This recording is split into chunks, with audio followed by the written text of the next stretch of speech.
India ने जब nuclear test किया तो अमेरिका ने इंडिया के ऊपर सैक्शंस लगा दिए और आज वही अमेरिका चाइना के डर से इंडिया को अपना अलाय मानता है। चलिए समझते हैं कि अमेरिका ने इंडिया के ऊपर कितनी बार सैक्शंस लगाए थे। अमेरिका ने इंडिया के ऊपर 2 बार मेजर सैक्शंस लगाए थे। एक 1974 में जब इंदिरा गांधी की सरकार थी तब न्यूक्लियर टेस्ट हम लोगों ने किया था, उसके ऊपर अमेरिका ने न्यूक्लियर फ्यूल और टेक्नोलॉजी को बंद कर दिया था।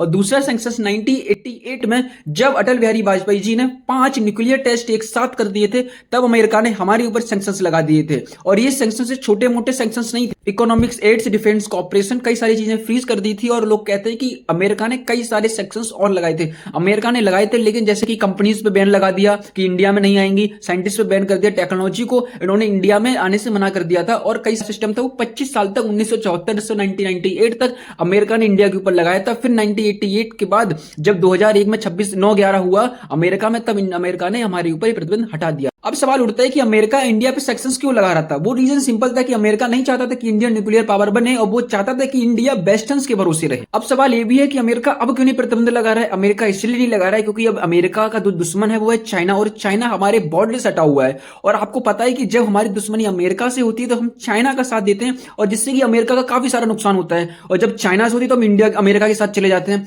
तो यही रीजन है कि अमेरिका प्रतिबंध नहीं लगा सकता है। क्यों? क्योंकि उस टाइम पे हमारी कंडीशन कुछ और थी, और इस टाइम पे हमारा भारत अब वो नया भारत है। वो भारत नहीं है जो कि आंख झुका के सहन कर जाए, अब आंखें आंखें डाल के काम कर सकता है इंडिया। इस हिसाब से अमेरिका चाइना के लिए हमारे ऊपर प्रतिबंध नहीं लगा रहा है। और आने वाले टाइम पे आपको पता है कि इंडिया किस कदर से अमेरिका को हालत खराब करने वाला है, क्योंकि इंडिया अब चौथी सबसे लार्जेस्ट इकोनॉमी बन चुकी है। जापान को भी हमने अब पीछा छोड़ दिया है।